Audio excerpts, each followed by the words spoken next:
Morning दोस्तों, मैं अभिलाष सिंह आप सभी का स्वागत करता हूं आपके अपने YouTube चैनल स्टडी विद विनय में। हम अपने इस चैनल पर भारतीय भूगोल की कक्षा की लगातार क्लासेस लगा रहे हैं, जिसके अंतर्गत मैंने पार्ट 12 तक की क्लासेस कवर कर ली हैं। तो आज वाला वीडियो देखने से पहले जो भी नए छात्र हैं वो पहले अपना पुराना वीडियो, मेरे जो पुराने वीडियो हैं पार्ट 1 से लेकर पार्ट 12 तक, उनको कवर करिएगा, फिर पार्ट 13 में आइएगा। आज हम इस वीडियो के अंतर्गत अपना पार्ट 13 कवर करेंगे, जिसमें हम हिमालय पर्वत के निर्माण की प्रोसेस को समझेंगे। तो आज का जो वीडियो है किससे रिलेटेड है? हिमालय पर्वत से। कल का जो वीडियो था मैंने भारत के भौतिक प्रदेश के बारे में बताया था, जिसके अंतर्गत मैंने बताया था कि भारत को 4 भौतिक प्रदेशों में विभाजित किया गया है। सबसे पहला पर्वतीय क्षेत्र, दूसरा आपका पहाड़ी क्षेत्र, तीसरा है आपका पठारी क्षेत्र और चौथा मैदानी क्षेत्र। तो इन चारों पार्टों को कवर करने के बाद हम आज भारत के पर्वत को स्टार्ट करने वाले हैं, जिसमें सबसे पहला आज का जो टॉपिक है हमारा हिमालय पर्वत का निर्माण। ठीक, हिमालय पर्वत का निर्माण टॉपिक क्या है आज का? हिमालय का निर्माण। तो आज हम पढ़ने वाले हैं हिमालय पर्वत का निर्माण। हिमालय पर्वत के निर्माण से पहले कुछ चीजों को जानना आवश्यक है। मैंने जब अपना पार्ट 1 वीडियो बनाया था, सबसे पहला भारत के भूगोल का पार्ट, उसमें मैंने पृथ्वी के निर्माण की प्रोसेस को बताया था। तो हम थोड़ी वहीं से चलेंगे और एक पृष्ठभूमि तैयार करते हैं, फिर अपनी इस स्थितियों में आते हैं। ठीक, पहली चीज आप ये समझिए, हिमालय पर्वत के निर्माण के लिए, हिमालय पर्वत के निर्माण के लिए या इस संपूर्ण पृथ्वी में प्लेट भूखंडों के निर्माण के लिए 3 महत्वपूर्ण वैज्ञानिकों ने 3 सिद्धांत दिए। सबसे पहला, हिमालय पर्वत के निर्माण की सबसे पहली व्याख्या किसने की थी? कोबर ने। उनके कोबर के वैज्ञानिक का सिद्धांत क्या था? भूसन्नति का सिद्धांत। कोबर ने कौन सा सिद्धांत दिया था? भूसन्नति का सिद्धांत। पूछा जाए भूसन्नति का सिद्धांत किसने दिया था? कोबर ने। और इनका संबंध किससे था भूसन्नति के सिद्धांत का? तो हिमालय के निर्माण से। दूसरा सिद्धांत आता है प्लेट विवर्तनिक सिद्धांत। ये किसने दिया था? हेरी हेंस ने। हिमालय के निर्माण के निर्माण का सर्वाधिक मान्य सिद्धांत कौन सा है? प्लेट टेक्टोनिक सिद्धांत। सर्वाधिक मान्य सिद्धांत कौन सा है? हेरी हेंस का प्लेट विवर्तनिक सिद्धांत। और तीसरे वैज्ञानिक है वेगनर, जिनके बारे में मैंने पार्ट 1 वीडियो पर कवर किया है। ठीक है, महाद्वीपीय विस्थापन का सिद्धांत, प्लेटों का एक स्थान से दूसरे स्थान पर विस्थापित होने का सिद्धांत। तो 3 सिद्धांत याद रखिएगा आप, कोबर का भूसन्नति का सिद्धांत, हेरी हेंस का प्लेट विवर्तनिक सिद्धांत और वेगनर का महाद्वीपीय विस्थापन सिद्धांत। ये 3 सिद्धांत हैं जो आपके भूखंड के निर्माण, हिमालय पर्वत के निर्माण की क्या करते हैं? व्याख्या करते हैं। हिमालय पर्वत के निर्माण का सर्वाधिक मान्य सिद्धांत कौन सा है? तो प्लेट विवर्तनिक सिद्धांत। सर्वप्रथम हिमालय पर्वत के निर्माण के संबंध में सिद्धांत किसने दिया था? तो कोबर ने, जिनके सिद्धांत का नाम क्या था? भूसन्नति का सिद्धांत, जियोसेंट्रिक थ्योरी। और प्लेट टेक्टोनिक थ्योरी किसकी थी? हेरी हेंस। तो ये दो हिमालय के संबंध में ये दोनों सिद्धांत बहुत इंपॉर्टेंट है। ठीक, तो थोड़ी बेसिक से हम चलते हैं। मैंने शुरुआत में बताया था आपको, जब पहला पार्ट कवर किया था, तो मैंने बताया था जब पृथ्वी का निर्माण हुआ आज से कई लाखों साल पहले, हजारों लाखों साल पहले, तो भूखंड वाला भाग संपूर्ण एक गोले पर समाहित था। ये पृथ्वी वाला यानी भूमि वाला भाग एक गोले पर समाहित था, जिसे हम क्या कहते थे? पैंजिया कहते थे। और इसके चारों तरफ जो पानी भरा हुआ था इसे हम क्या कहते थे? पैंथालासा।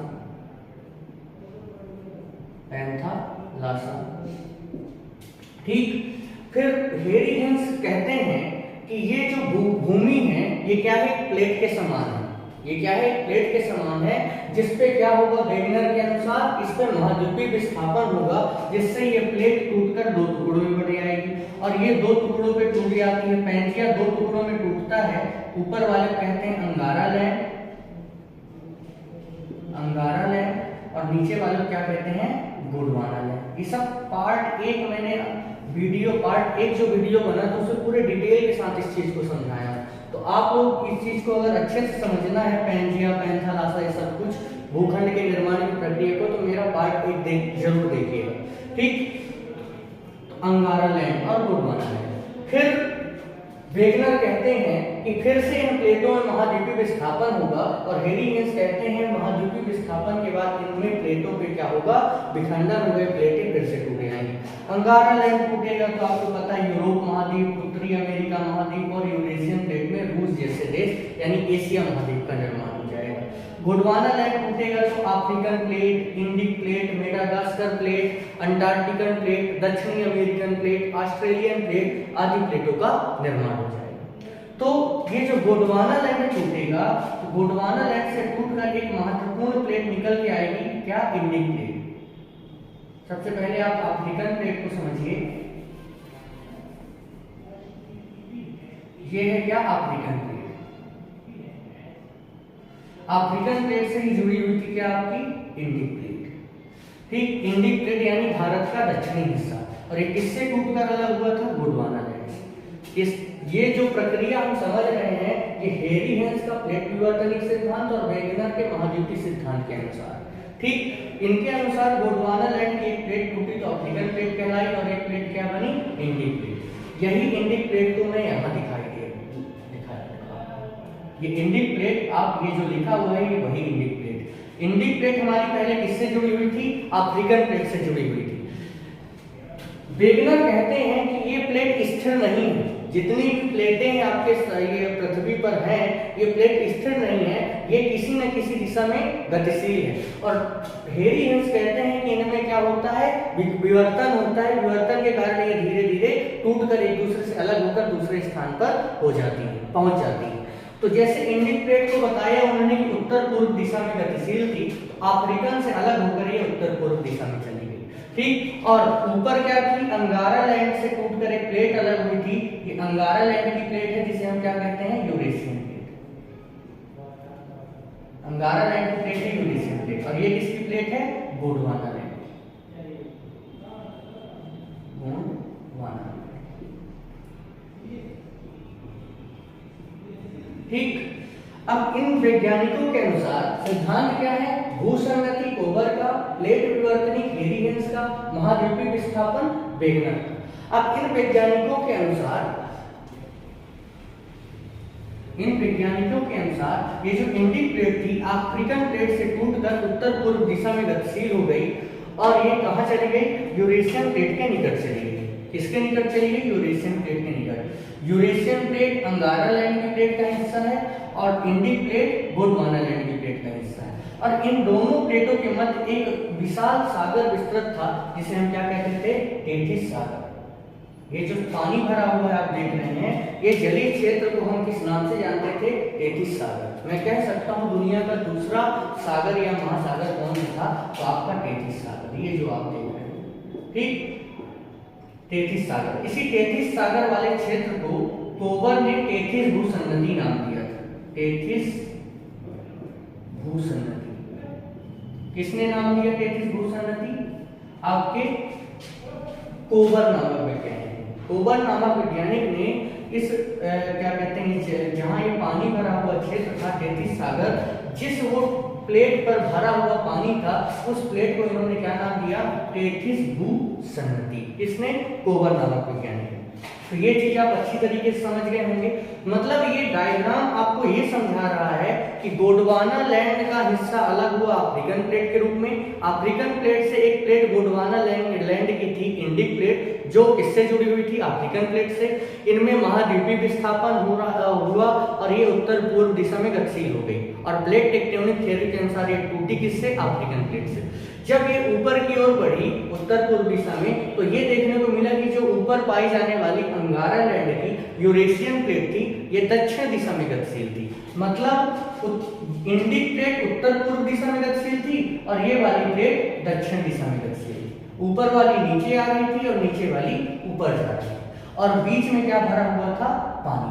बीच में क्या भरा हुआ था, पानी। तो यही कंडीशन हिमालय पर्वत के निर्माण के लिए जिम्मेदार है। ये जो वैज्ञानिक हैं हेरी हेंस और कोबर, इन दोनों के जो सिद्धांत हैं ये सिद्ध करते हैं कि इन्हीं दो प्लेटों के दबाव के कारण ही हिमालय पर्वत निर्मित हुआ है। इन्हीं दो प्लेटों के दबाव के कारण ही किसका निर्माण हुआ है? आपके विशाल पर्वतमाला हिमालय पर्वत का निर्माण हुआ और भारत की भूखंड, भारत की भूमि निर्मित हुई। तो कैसे निर्मित हुई? तो सबसे पहले हम आज के इस सिद्धांत पर, आज हिमालय पर्वत के निर्माण में सबसे पहले हम कोबर के भूसन्नति के सिद्धांत को समझेंगे। इसके सिद्धांत को समझेंगे। कोबर नाम के सिद्धांत लिख लीजिएगा आप लोग। 3 वैज्ञानिक थे। इस संपूर्ण भूखंड में भूखंडों के निर्माण की प्रक्रिया, प्लेटों के टूटने की प्रक्रिया, हिमालय पर्वत के निर्माण की प्रक्रिया के लिए 3 सिद्धांत इंपॉर्टेंट है। कोबर नामक वैज्ञानिक ने भूसन्नति का सिद्धांत दिया था, जियोसेंट्रिक थ्योरी जिसे कहते हैं आप। हैरी हिंस ने प्लेट विवर्तनिक सिद्धांत या प्लेट टेक्टोनिक सिद्धांत दिया था और वेगनर नामक वैज्ञानिक ने महाद्वीपीय विस्थापन का सिद्धांत दिया था। अगर इस चीज को आपको और अच्छे समझना है तो इंडियन जियोग्राफी पार्ट 1 का वीडियो आप अच्छे से देखिए। आपको मैं उस पर सारी चीजें समझा दूं कि किस प्रकार प्लेटें टूटी और किस प्रकार महाद्वीपों का निर्माण हुआ था। आज हमारा विषय है हिमालय पर्वत, तो हम सब कुछ रिलेट करेंगे किससे? हिमालय पर्वत से। तो सबसे पहला सिद्धांत है हिमालय पर्वत के, पहला पॉइंट आप लिखिएगा, हिमालय पर्वत के निर्माण के संबंध में सबसे पहला सिद्धांत किसने दिया था? कोबर नामक वैज्ञानिक ने। और इनके सिद्धांत का नाम क्या था? भूसन्नति का सिद्धांत। तो आज के टॉपिक में सिर्फ मैं भूसन्नति का सिद्धांत बताऊंगा और कल के टॉपिक में प्लेट विवर्तनिक सिद्धांत बता दूंगा। ठीक है, तो आज क्या है आपका? कोबर का भूसन्नति सिद्धांत। अब देखिए, 2 प्लेटें हैं। ऊपर है अंगारा लैंड की यूरेशियन प्लेट और नीचे है किसकी? गोंडवाना लैंड की इंडिक प्लेट। और बीच में क्या है?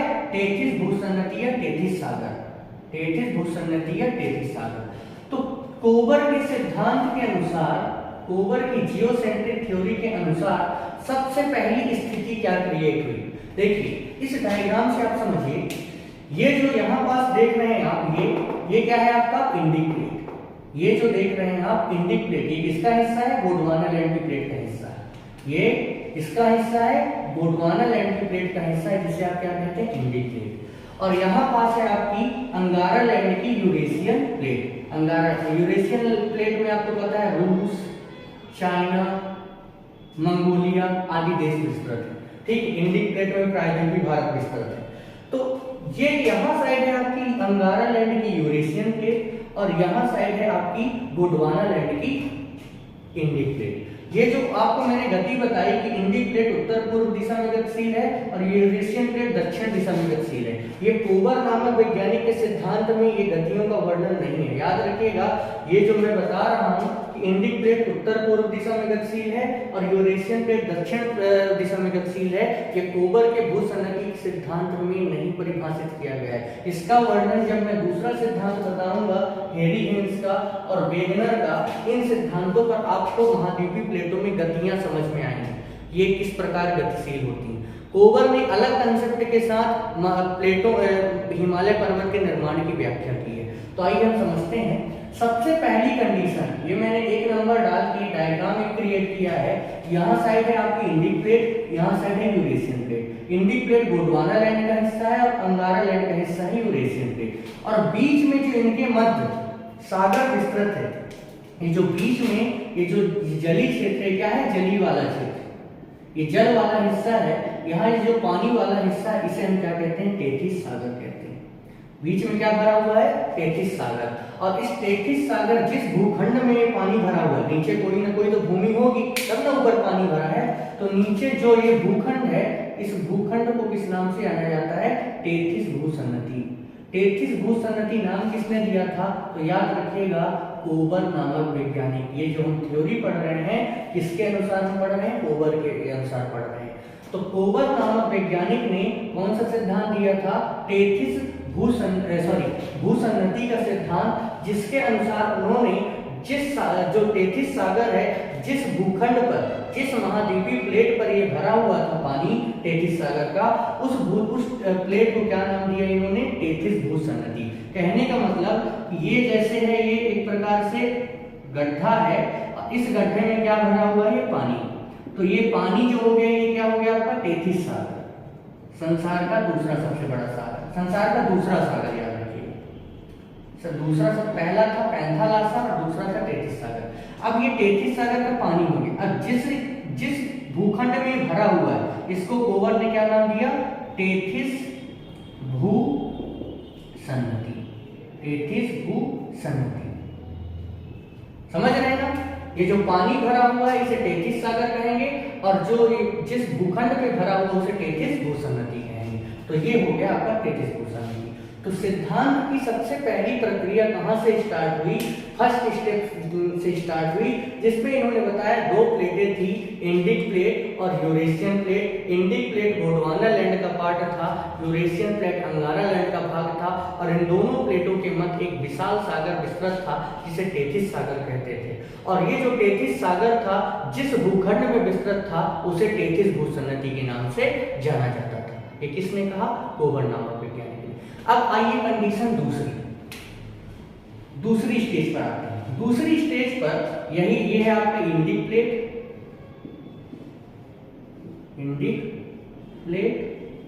और ये है आपकी यूरेशियन प्लेट। ठीक। अब कोबर ने जब दूसरी प्रक्रिया पर जब हम आते हैं तो कोबर क्या कहते हैं? इंडिक प्लेट में बहुत सारी नदियां बहती थी और यूरेशियन प्लेट में बहुत सारी नदियां बहती थी। यूरेशियन प्लेट और इंडिक प्लेट ये सारी दोनों प्लेटों की नदियां प्रवाहित होकर अपना मुहाना कहाँ बनाती थी? ये सारी की सारी नदियां अपना मुहाना कहाँ बनाती थी? तो याद रखिएगा टेथिस सागर में बनाती थी। ये किसने कहा? कोबर नामक वैज्ञानिक। कोबर के अनुसार मुहाना लिखे देता हूं। ये जो मुहाना है ये कहाँ बनाती थी? आपके टेथिस सागर में। इनके कहने का मतलब कि ऊपर कौन सी है, यहाँ साइड कौन सी प्लेट है आपकी? Indic plate. और यहाँ साइड कौन सी प्लेट है आपकी? Eurasian plate. ठीक, इंडिक प्लेट और यहाँ साइड यूरेशियन प्लेट। यहाँ से जो नदियां प्रवाहित होती थी वो भी कहाँ गिरती थी? आपके टेथिस सागर में। और यहाँ साइड से जो नदियां प्रवाहित होती थी ये भी कहाँ गिरती थी? टेथिस सागर में। ठीक। और दोनों तरफ की आपको पता है कि नदियां जब प्रवाहित होती हैं तो अकेले प्रवाहित नहीं होती, उसमें जलीय जीव के साथ साथ बहुत सारा अवसाद प्रवाहित होता है। अवसाद प्रवाहित होता है। अवसाद का मतलब ये है मिट्टी, बालू, कंकड़, मलबा, ये सारी चीजों को नदियां अपने साथ बहाकर लेकर प्रवाहित होती हैं। ये सारी चीजों को साथ में लेकर प्रवाहित होती हैं। तो नदियां अपने साथ बहुत सारा अवसाद या मलबा बहाकर लाती हैं। ये कोबर कहते हैं कि यूरेशियन प्लेट और इंडिक प्लेट की नदियां अपना मुहाना बनाई टेथिस सागर में और नदियां अपने साथ बहुत सारा अवसाद बहाकर लाती हैं, बहुत सारा मिट्टी, बालू, ये सब कुछ बहाकर लाती थी। और ये सब का सब अवसाद कहाँ छोड़ देती थी? आपके टेथिस सागर। सारा का सारा अवसाद कहाँ छोड़ दिया जाता था? टेथिस सागर। मतलब यहाँ से जो ये नदियों के द्वारा बहाकर लाया जाने वाला एक अवसाद था ये सब का सब कहाँ छोड़ दिया जाता था? टेथिस सागर। कंडीशन क्या हो गई कि लगातार कई लाखों साल तक जब ये नदियां प्रवाहित होते हुए कई सालों तक ये एक दिन की घटना नहीं है। जो आप परिस्थिति देख रहे हैं ना, यहाँ इंडिक प्लेट है, यहाँ यूरेशियन प्लेट है, बीच में टेथिस भू सन्नति है, टेथिस सागर है, ठीक है, और नदियां बह रही हैं। ये कोई एक दिन की प्रक्रिया नहीं है मेरे दोस्त। ये संपूर्ण घटना को घटित होने के लिए लाखों वर्ष लग जाते हैं, हजारों वर्ष का समय चला जाता है। कोई भी भौगोलिक घटना तुरंत ही नहीं हो जाती, वो एक समय, एक काल लेती है और फिर एक घटना का निर्माण होता है। तो ये चीज समझिए आप कि कोबर कहते हैं दूसरे स्टेज पर कि यूरेशियन प्लेट की बहुत सारी नदियां और इंडिक प्लेट की बहुत सारी नदियां प्रवाहित होते हुए अपना मुहाना कहाँ बनाती थी? टेथिस सागर में अपना मुहाना बनाती थी। अब ये नदियां अपने साथ बहुत सारा अवसाद बहाकर लाती थी। लगातार कई लाखों साल तक जब ये अवसाद टेथिस सागर में छोड़ा गया, इन नदियों के द्वारा छोड़ा गया, तो ये अवसाद धीरे धीरे कहाँ जमा होने लगा? आपकी ये जो भू सन्नति है, टेथिस भू सन्नति, यहाँ नीचे अवसाद धीरे धीरे जमा होने लगा। धीरे धीरे पहले देखिए ये एकदम जो भू सन्नति थी एकदम सीधी थी, लेकिन धीरे धीरे अवसाद जमा होने लगा धीरे धीरे कई लाखों साल तक जब नदियों ने इस तेथिस सागर में कचरा जमा किया तो मिट्टी कहीं जाएगी थोड़ी ना। अगर आज भी कोई भी नदी मुहाना किसी सागर या महासागर में बनाती है तो नदियों के द्वारा कोई भी मलबा अगर सागर या महासागर में छोड़ा जाता है तो मलबा कहाँ जाके जमा होगा, उस सागर में जमा होगा। ठीक, तो लगातार जब इस सागर तेथिस सागर में मलबा जमा होने लगा, ये अवसाद जमा होने लगा, ठीक है, तो धीरे धीरे कंडीशन क्या हो गई, ये जो तेथिस भूसन्नति थी वह भूमि जिस पर ये सागर विस्तृत था उस पर इस अवसाद का दबाव पड़ने लगा। कोबर कहते हैं, ये मैं नहीं कह रहा हूँ, ये कौन कह रहे हैं, हमारे कोबर नामक भूवैज्ञानिक। इनका कहना है कि इस अवसाद से, नदियों द्वारा जमा किए गए अवसाद से इस भूसन्नति पर ये क्या है आपकी तेथिस भूसन्नति,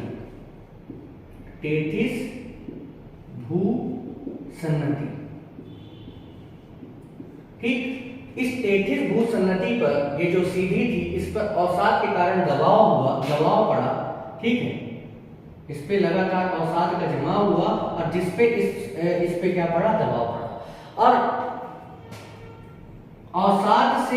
अवसाद के जमाव से भूसन्नति का धंसना या अवतलित होना प्रारंभ हो गया।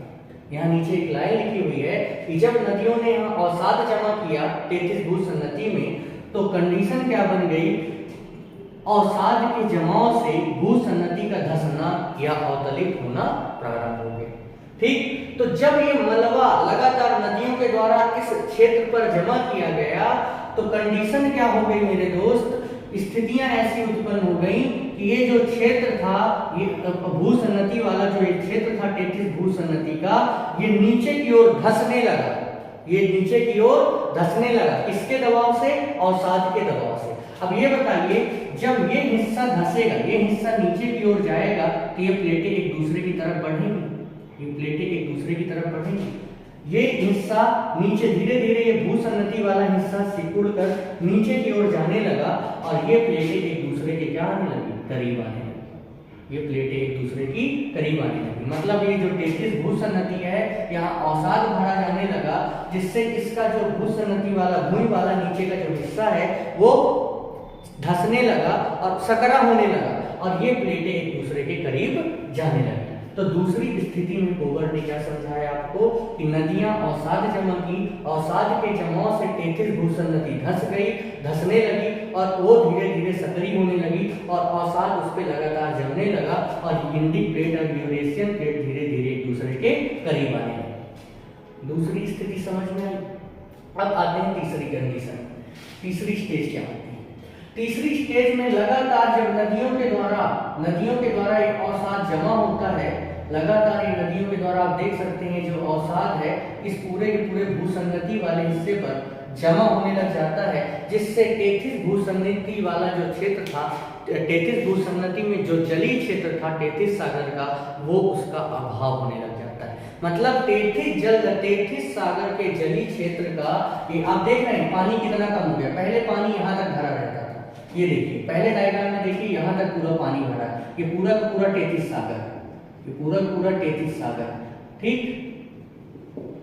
ये किस पर भरा है, तेथिस भूसन्नति पर। दूसरे डायग्राम में आप देखिए ये हिस्सा धंस गया, कितने में जमा हो गया, अवसाद और पानी सिर्फ बचा ऊपरी वाले क्षेत्र पर, ठीक। और ये अवसाद की प्रक्रिया भी जमा हो रही है अभी और नदियां अवसाद जमा कर रही है इस क्षेत्र पर। अब फिर नदियां लगातार अवसाद जमा करते गई और लगातार अवसाद जमा करने से ये भूसन्नति वाला इलाका था, ये भूसन्नति वाला क्षेत्र और धंस गया। तीसरी कंडीशन में ये भूसन्नति और धंस गई, अवसाद के लगातार जमाव से ये भूसन्नति और धंस गई, धंसने से भूसन्नति कैसी हो गई, सक्रिय हो गई। भूसन्नति कैसी हो गई, सक्रिय हो गई। जितना ज्यादा भूसन्नति नीचे की ओर धंसेगी उतना ज्यादा अगल बगल की प्लेटें क्या होंगी, एक दूसरे के करीब आएंगी और भूसन्नति वाला इलाका जहाँ तेथिस सागर वाला क्षेत्र था वो क्षेत्र क्या होते जाएगा, सकरा होते जाएगा, ठीक। तो अब कंडीशन क्या हुई कि अवसाद देखिए किस लेवल पर पहुंच गया, यहाँ तक अवसाद पहुंच गया, अवसाद का दबाव पड़ा नीचे की ओर, तो ये तेथिस जो भूसन्नति थी ये भूसन्नति नीचे धंस गई और किसके दबाव से, अवसाद के दबाव से, और जिससे धीरे धीरे ये अवसाद का लेवल और ज्यादा बढ़ गया और तेथिस सागर धीरे धीरे समाप्त होने लगा। तैतीस सागर धीरे धीरे समाप्त होने लगा। आप देखिए तीसरी कंडीशन है पानी वाला जो क्षेत्र था ये कम होने लगा। ठीक, अब क्या हुआ कि जिससे ये 33 भूसन्नति क्या हो गई, सक्रिय हो गई। भूसन्नति अवसाद के दबाव से, देखिए लिखा हुआ है कुछ, भूसन्नति अवसाद के दबाव से, जो ये भूसन्नति थी ये भूसन्नति जमा हुए अवसाद के दबाव से सक्रिय हो गई। और जब ये सक्रिय हुई तो इस पे एक बल कार्य किया, वो बल क्या था, संकुचन बल का, संकुचन बल कार्य किया और संकुचन बल के कारण दोनों प्लेटें एक दूसरे के निकट आ गई। बहुत ही तगड़ा पॉइंट यहाँ पर कोबर नामक वैज्ञानिक ने बताया है। ठीक है, समझ रहे हैं ना, पहली कंडीशन में क्या हुआ, दूसरी स्थिति में क्या हुआ और तीसरी स्थिति में ये स्थितियां क्या हुई कि नदियां तो बह रही हैं, अवसाद लगातार उस 33 सागर में जमा कर रही हैं। लगातार अवसाद जमा करने से अवसाद का स्तर 33 भूसन्नति में बढ़ गया, 33 भूसन्नति में लेवल बढ़ गया तो और 33 भूसन्नति पर दबाव पड़ा और 33 भूसन्नति और नीचे की ओर धंस गई। ये हिस्सा और नीचे की ओर धंस गया, ये वाला हिस्सा, ये हिस्सा और नीचे की ओर धंस गया, जिससे ये प्लेटें जितना हिस्सा नीचे दबाव पड़ेगा उतना अगल बगल की प्लेटें एक दूसरे के करीब आएंगी। तो नीचे गई प्लेट तो ये दोनों खिसक के एक दूसरे के और करीब आ गए। इंडिक प्लेट और यूरेशियन प्लेट एक दूसरे के करीब आने लगी। ठीक, और ये प्लेट करीब आने के का कारण इन्होंने क्या बताया कि इसके जब ये सकरा हुआ 33 भूसन्नति सक्रिय हुई तो इस पे संकुचन बल कार्य किया। कौन सा बल कार्य किया, संकुचन बल। ठीक है, संकुचित करने का मतलब एक दूसरे को करीब लाने वाला बल कार्य किया। सीधी सी बात आप यहाँ पास समझिए कि पहले ये भूमि थी, ये भूमि थी और यहाँ पास क्या था, सागर था। ठीक, पहली कंडीशन ये थी। धीरे धीरे क्या हुआ कि यहाँ पास प्रवाहित होने वाली नदियां, ये है आपका सागर, यहाँ पास प्रवाहित होने वाली नदियां और यहाँ से प्रवाहित होने वाली नदियां अपना मुहाना कहाँ बनाने लगी, इसी क्षेत्र पर बनाने लगी। अब नदियां अपने साथ क्या लाती हैं, अवसाद। तो जब ये अवसाद धीरे धीरे इस सागर पर जमा हुआ तो दूसरी कंडीशन में क्या हुआ कि अवसाद धीरे धीरे इस क्षेत्र पर जमा हुआ, ये अवसाद धीरे धीरे इस क्षेत्र पर जमा हो गया और ये जो भूसन्नति थी धीरे धीरे नीचे धंस गई। तीसरी कंडीशन में इन्होंने क्या बताया कि अवसाद का लेवल इतना बढ़ गया है कि ये जो भूसन्नति थी ये और सक्रिय हो गई, जो भूसन्नति थी ये और सक्रिय हो गई और अवसाद का स्तर ज्यादा हो गया और सागर का स्तर कम हो गया। अब जैसे जैसे ये सक्रिय होते जाएगी तो ये प्लेटें एक दूसरे के क्या हो जाएंगी, करीब आने लग जाएंगी। ये दोनों प्लेटें एक दूसरे की तरफ आ जाएंगी। आई बात समझ में? अभी यहाँ पास थोड़ी धंसा थी, यहाँ साइड प्लेटें थोड़ी करीब आ गई, पहले इस स्तर पर थी, फिर यहाँ आ गई और धीरे धीरे और करीब आ गई, प्लेट यहाँ पहुंच गई। तीसरी कंडीशन में जितना ज्यादा ये भूसन्नति सक्रिय हुई तो इनमें संकुचन बल कार्य किया और ये दोनों प्लेटें एक दूसरे के करीब आ गई। और चौथी स्टेज आती है हिमालय पर्वत के निर्माण। कोबर कहते हैं कि चौथी कंडीशन ऐसी हो जाती है कि नदियों द्वारा लाया गया अवसाद इस पूरी भूसन्नति पर ऐसे जमा कर दिया जाता है कि चारों तरफ इस पे मलबा ही मलबा रहता है, सिर्फ अवसाद रहता है। 33 सागर धीरे धीरे समाप्त हो जाता है। ठीक, 33 भूसन्नति यहाँ से समाप्त, 33 सागर, 33 भूसन्नति है, ये क्या है, 33 भूसन्नति है। वो सन्नति, वो भूमि जहाँ 33 सागर पाया जाता है उसे हम भूसन्नति कहते हैं। ये क्या है आपकी भूसन्नति। तो चौथी स्टेज ऐसी हो गई साहब कि ये जो नदियां यहाँ से अवसाद लाती थी, ये नदियां इतना ज्यादा अवसाद ला के जमा कर दी, लाखों साल तक बहते हुए ये नदियां इतना ज्यादा इस 33 भूसन्नति पर अवसाद का जमाव कर दी जिससे कि ये पूरे के पूरे क्षेत्र पर मलबा जमा हो गया और 33 सागर समाप्त हो गया। चौथी स्टेज में कोबर क्या कहते हैं कि 33 सागर ही समाप्त हो गया, मतलब जो पानी वाला क्षेत्र था अवसाद के लगातार जमाव से अवसाद का स्तर बढ़ गया और जलीय क्षेत्र समाप्त हो गया। अब इससे क्या होगा, जितना ज्यादा अवसाद का लेवल बढ़ेगा उतना ज्यादा भूसन्नति नीचे जाएगी, उतना ज्यादा सक्रिय होगी और ये दोनों प्लेटों के मध्य संकुचन बल उतना ज्यादा काम करेगा और ये दोनों प्लेटें उतना ज्यादा एक दूसरे के करीब आएंगी। मैंने क्या समझाया आप लोगों को कि जितना ज्यादा नदियों के द्वारा अवसाद जमा किया जाएगा तो टेथिस सागर का जलीय क्षेत्र समाप्त हो जाएगा और अवसाद के लगातार जमाव से टेथिस भूसंतति का ये जो हिस्सा है ये उतना ज्यादा नीचे धंसेगा, ये उतना ज्यादा आपके नीचे की ओर धंसेगा, ठीक। और जितना ये नीचे की ओर जाएगा उतना ये अगल बगल की प्लेटें एक दूसरे की दिशा में संकुचन बल के कारण करीब आ जाएगी, उतना ज्यादा ये दोनों प्लेटें एक दूसरे के करीब हो जाएंगी। यहां तक की बात समझ में आई। फिर इन्होंने बोला कि जब अब इन दोनों प्लेटों के मध्य सिर्फ क्या बचा, अवसाद, सिर्फ और सिर्फ क्या बचा, अवसाद। अब धीरे से एक कंडीशन ऐसी हो गई कि ये दोनों प्लेट इसके ज्यादा सकरे होने के कारण, इसके ज्यादा सकरे के होने के कारण एक दूसरे के करीब आ गई, ठीक। और बीच में जो जमा हुआ अवसाद था, देखिए अवसाद में दबाव के कारण वलन पड़ना तथा पर्वतों और पठारों का निर्माण प्रारंभ हो गया। आइए हम इसको यहां पर समझते हैं।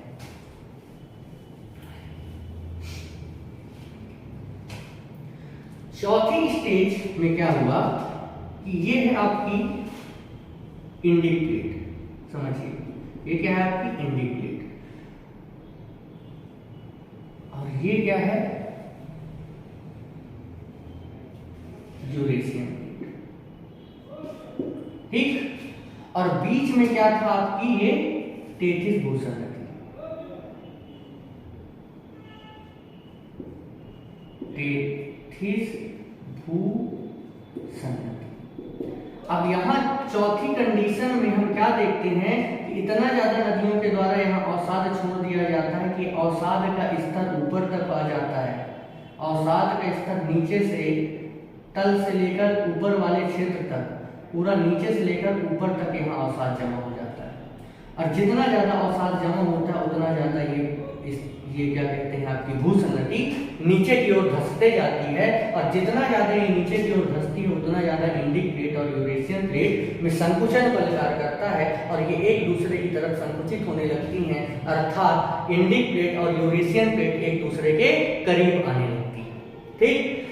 जब ये दोनों प्लेट एक दूसरे की तरफ बढ़ी और ये नीचे धंसने लगा तो कंडीशन क्या हुई कि ये जो मलबा था इस मलबे पर दबाव पड़ने लगा, दोनों तरफ से इस मलबे पर दबाव पड़ने लगा। और कोबर कहते हैं कि जब इस मलबे पर, बीच में जमा मलबे पर दबाव पड़ा तो इंडिक प्लेट की तरफ से जो दबाव पड़ा उस प्लेट की तरफ पर्वतों की 3 श्रेणी निर्मित हो गई, पर्वतों की 3 श्रेणियां निर्मित हो गई और यूरेशियन प्लेट साइड से जो दबाव पड़ा वहां से पर्वत की एक पर्वतीय श्रेणी निर्मित हो गई। क्या बोला कोबर ने कि अब बीच में बचा केवल क्या, अवसाद। बीच में बचे हुए अवसाद वाले क्षेत्र पर जब इंडिक प्लेट और यूरेशियन प्लेटों के द्वारा संकुचन बल कार्य किया तो ये दोनों प्लेट एक दूसरे के करीब आई और करीब आने के कारण इस बीच में जमा हुए मलबे पर दबाव बनाई और कंडीशन क्या हो गई कि जब इस मलबे पर दबाव पड़ा तो इस मलबे पर क्या पड़ने लगा, इस प्रकार वलन पड़ने लगा। वही चीज है कि दो तरफ से मैं ईंटें ले लूं, दो तरफ से ईंटें रख दूं और बीच में क्या रख दूं, मिट्टी का गीला भाग, मिट्टी का गिलोय बनाकर इस दोनों ईंटों के मध्य रख दूं और दोनों तरफ से ईंटों के द्वारा धीरे धीरे से अगर दबाव लगाऊं तो आप देखेंगे जो मिट्टी वाला क्षेत्र था वो उससे धीरे धीरे क्या पड़ने लग जाएंगे, वलन पड़ने लग जाएंगे और वो मिट्टी वाला क्षेत्र धीरे धीरे ऊपर उठने लग जाएगा। वो मिट्टी वाला क्षेत्र क्या होगा, धीरे धीरे ऊपर की ओर उठ जाएगा, यानी वो पर्वतीय रूप धारण कर लेगा, ठीक। तो वही चीज है कि यहाँ साइड से भी ईंट थी इंडिक प्लेट की और यहाँ साइड से यूरेशियन प्लेट की ईंट थी और इन दोनों प्लेट ने बीच में जमा हुए अवसाद पर, मिट्टी पर दबाव बनाया जिससे इस अवसाद पर क्या पड़ने लगा, वलन पड़ने लगा, इस प्रकार वलन पड़ने लगा।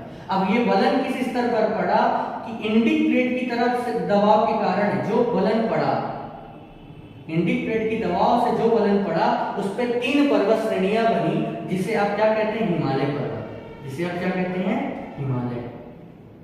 इंडिक प्लेट की तरफ से जो दबाव पड़ा उस दबाव से हिमालय पर्वत बना जिसमें कितनी श्रेणियां निर्मित हुई, 3। पहली श्रेणी सबसे ऊंची थी तो उसे बृहद हिमालय कहा गया, दूसरी श्रेणी जो बीच में थी उसे मध्य हिमालय कहा गया और तीसरी जो सबसे नवीन श्रेणी थी उसे शिवालिक हिमालय कहा गया। ठीक। तो इंडिक प्लेट की तरफ से जो इस अवसाद पर दबाव डाला गया, तो उस अवसाद के दबाव से तीन पर्वत श्रेणी की श्रृंखला निर्मित हुई, जिसे हम हिमालय पर्वत कहते हैं। ठीक है, और इसकी तीन श्रेणियां निर्मित हो गई, बृहद हिमालय, मध्य हिमालय और शिवालिक हिमालय। और कोबर कहते हैं कि जब यूरेशियन प्लेट की तरफ से दबाव पड़ा तो एक पर्वतमाला निर्मित हुई, जिसे हम क्या कहते हैं, कुन-लुन शान पर्वत। कुन-लुन शान पर्वत ये लिखा है, कुन-लुन शान पर्वत। ये कहाँ वर्तमान में, चाइना। ठीक, तो मैंने बताया था कि यूरेशियन प्लेट में क्या क्या, यहाँ ऊपर रूस है यूरेशियन प्लेट के, और नीचे साइड क्या है, चाइना वर्तमान में। और ये क्या है हमारा, प्रायद्वीपीय भारत। ये क्या है आपका, प्रायद्वीपीय भारत।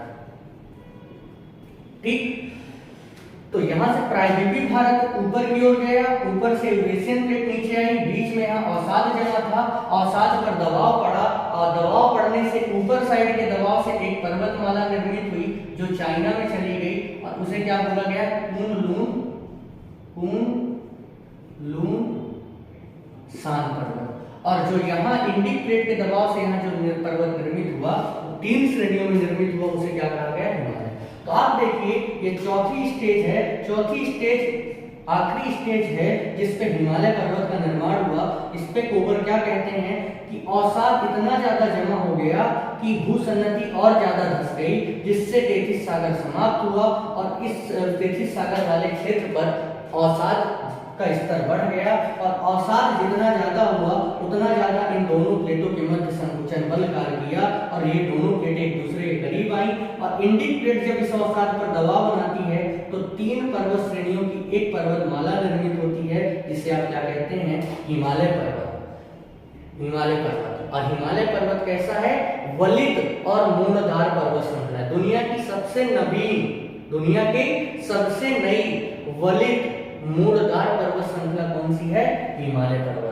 और पश्चिम से पूर्व दिशा में इसका विस्तार है। और किस प्लेट के दबाव से इसका निर्माण हुआ, कोबर के अनुसार तो इंडिक प्लेट का दबाव पड़ा, और यहाँ साइड से यूरेशियन प्लेट का दबाव पड़ा, किस पर, इस बीच में जमा अवसाद। और यहाँ साइड से जो यूरेशियन प्लेट से जब मलबे पर दबाव पड़ा तो यहाँ साइड कौन सा पर्वत निर्मित हो गया, कुन-लुन शान पर्वत। और बीच में जो भाग था, दोनों पर्वतों के मध्य का ये जो क्षेत्र था, ये किस पे निर्मित हो गया, पठारी क्षेत्र पर निर्मित हो गया, जिसे क्या बोला गया, तिब्बत का पठार।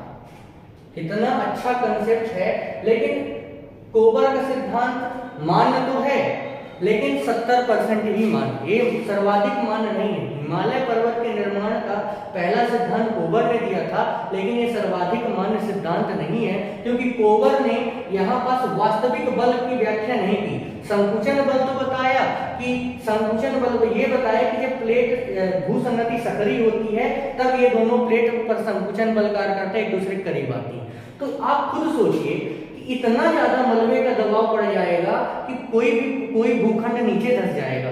मलबे के दबाव से कभी भूखंड इतना नीचे जा सकता है, लेकिन कोबर ऐसा कहते हैं, तो चलिए हम मानने को तैयार हैं। बहुत ज्यादा इनके सिद्धांत की आलोचना भी हुई थी, लेकिन बहुत जगह इनके सिद्धांत को माना भी गया था। लेकिन बाद में इस सिद्धांत को वास्तविक रूप से, सब थ्योरी यही रहती है, लेकिन इसकी थोड़ी सी परिभाषा उस बल के बारे में, ये जो प्लेट विवर्तनिक थ्योरी आती है, उसमें हेरी हेंस वास्तविक रूप से बताते हैं कि हिमालय में कौन सा बल कार्य किया और ये निर्मित कैसे हुआ। लेकिन आप इस थ्योरी को अच्छे से समझ गए होंगे।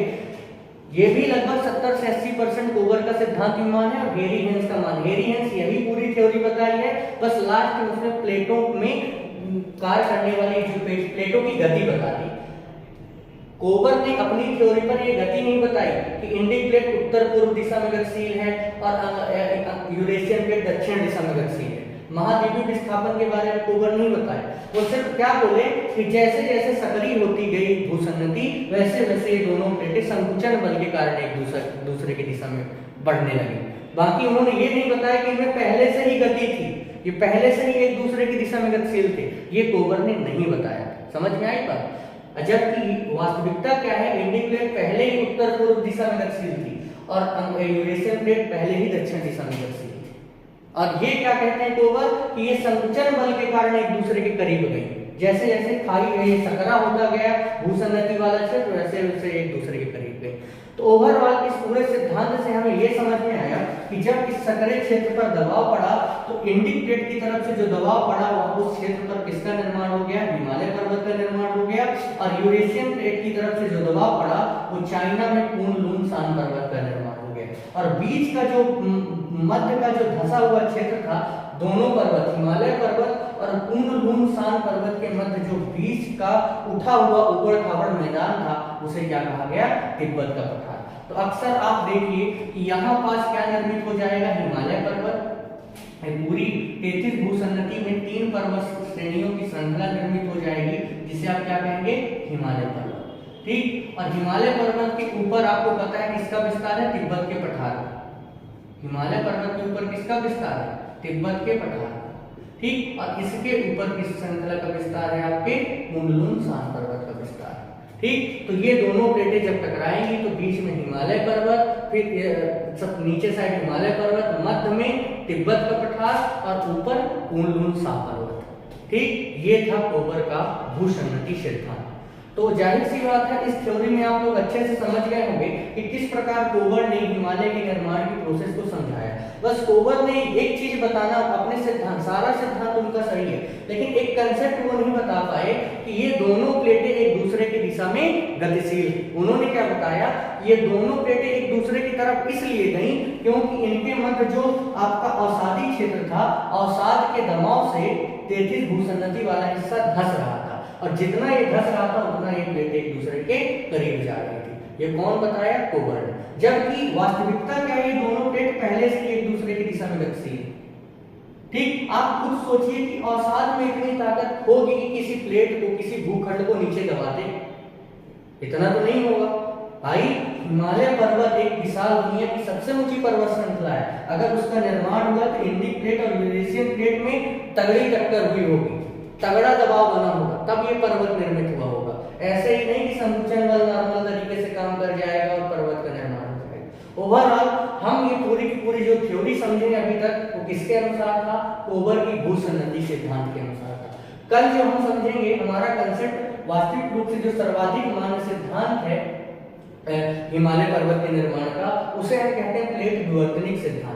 प्लेट विवर्तनिक सिद्धांत में सारी चीजें यही रहेंगी, बस उनके द्वारा क्या बता दिया जाएगा कि इंडिक प्लेट उत्तर पूर्व दिशा में गतिशील थी और यूरेशियन प्लेट दक्षिण पूर्व दिशा में गतिशील थी। एक समय ऐसा आता है कि जब ये प्लेटें एक दूसरे की तरफ बढ़ती हैं तो नदियों के द्वारा जो मध्य में अवसाद जमा किया जाता है, इस अवसाद पर इन दोनों प्लेटों का दबाव पड़ता है और बीच में पर्वतमाला का निर्माण हो जाता है। अब वो ये नहीं कहते कि ये प्लेट किस लिए एक दूसरे की दिशा में गतिशील है, न ये सकरी खाई के बारे में बात, न सकरी चीजों के बारे में बताते हैं। वो सीधा सीधा कंसेप्ट ये बताते हैं, क्या कहते हैं, हेरी हेंस, ये दोनों प्लेट एक दूसरे की दिशा में गतिशील थी और गतिशील होने के कारण बीच में जमा हुआ अवसाद, जिसके कारण ये दोनों प्लेट आपस में टकराई और मध्य में हिमालय पर्वत, कुनलुन शान पर्वत और तिब्बत के पठार का निर्माण हुआ। तो ये था कंसेप्ट हेरी हेंस के प्लेट विवर्तनिक सिद्धांत, प्लेट टेक्टोनिक थ्योरी को हम कल समझेंगे। आज हम सिर्फ, हमारा टारगेट था हिमालय पर्वत के निर्माण का पहला सिद्धांत भूसन्नति के सिद्धांत को कवर करना। तो आज हमारी जियोसेंट्रिक थ्योरी कवर हो गई है।